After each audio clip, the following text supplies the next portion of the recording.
do-it-yourself power-carved USA flagfish. Now these fish can be designed as just a wall mount for display, or in this case I'm actually going to make a cabana, a beach cabana, a towel rack out of it.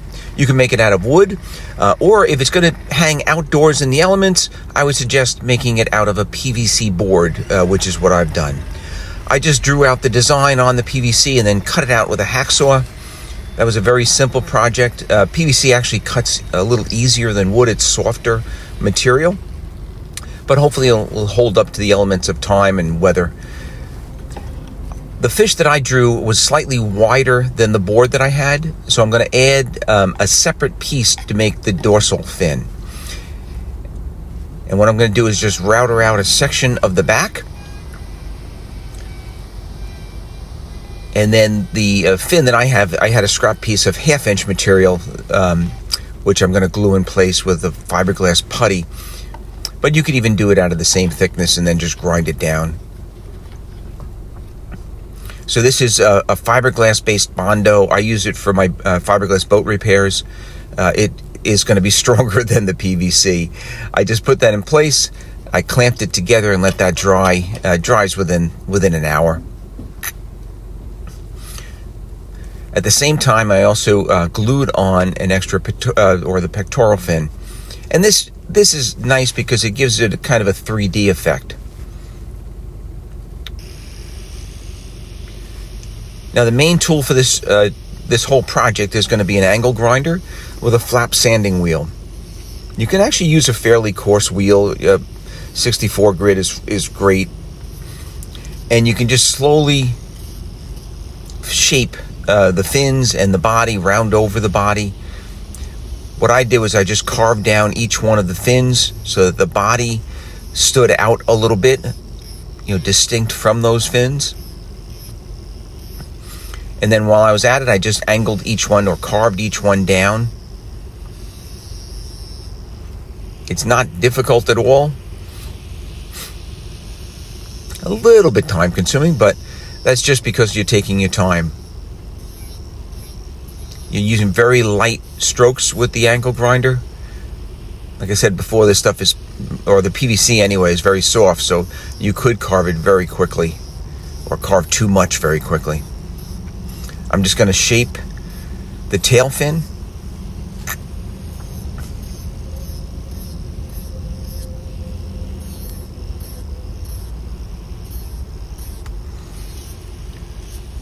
And now I'm going to just start to round over the belly and the body and just make all of those sharp jigsaw cut angles, just smooth them out a little bit.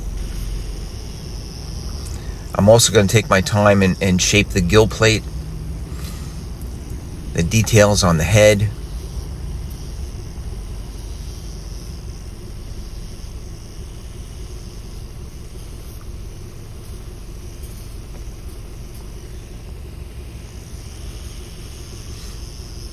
See, my thinking with the PVC is that even in the elements, the back of the wood could get wet from the rain and eventually would end up rotting. It's the weather should never affect it. We are going to give this a coat of paint, and then we're also going to coat it with an epoxy resin to give it a high gloss finish. So the only thing that could happen to this is that if water got in between the PVC and the resin, but I just don't see that happening. Or at the very least, I'll get multiple years out of it. I'm also going to shape the lips on the mouth, just so that the lips protrude a little bit.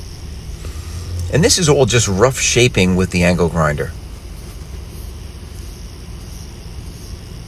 I'm going to come back in a minute with an oscillating sander and an 80 and then a 120 grit to smooth over all of these rough grind lines from the flap sanding wheel.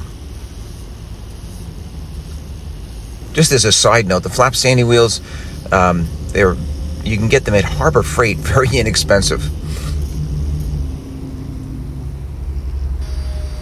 They seem to work just as good as the ones I get from Home Depot. So now I'm just going over the entire fish with an 80 grit paper on an oscillating sander. I'll do that exact same thing with a 120 grit before I go to painting. And I just want to round over all of the edges, get rid of all of those grind lines from the angle grinder.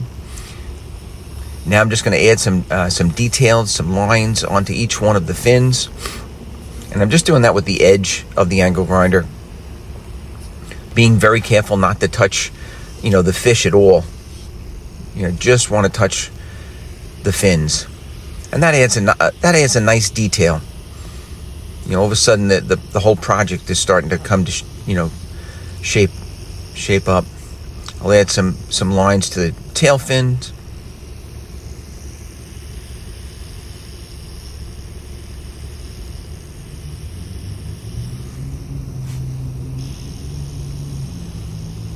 And also the pectoral fin.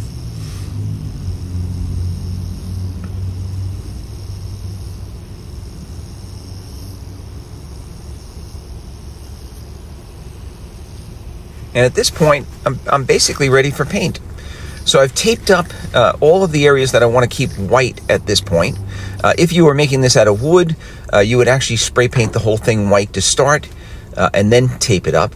I'm going to spray a little bit of light blue towards the bottom of the fish, dark blue towards the top of the fish and the fins. Most fish are darker on the top than they are on the bottom. And you can add a little bit of light blue, like a mist, onto each one of those fins also. Just makes it have a little bit more character. And because you're using spray paint, this stuff actually dries pretty quickly. You remove that. I added the red stripes out of self-adhesive vinyl. I cut them out with a Silhouette Cameo vinyl cutting machine, but you could even cut those out by hand. Then I retaped everything. And now I'm going to spray dark blue, the union of the flag, or the dark blue behind the stars.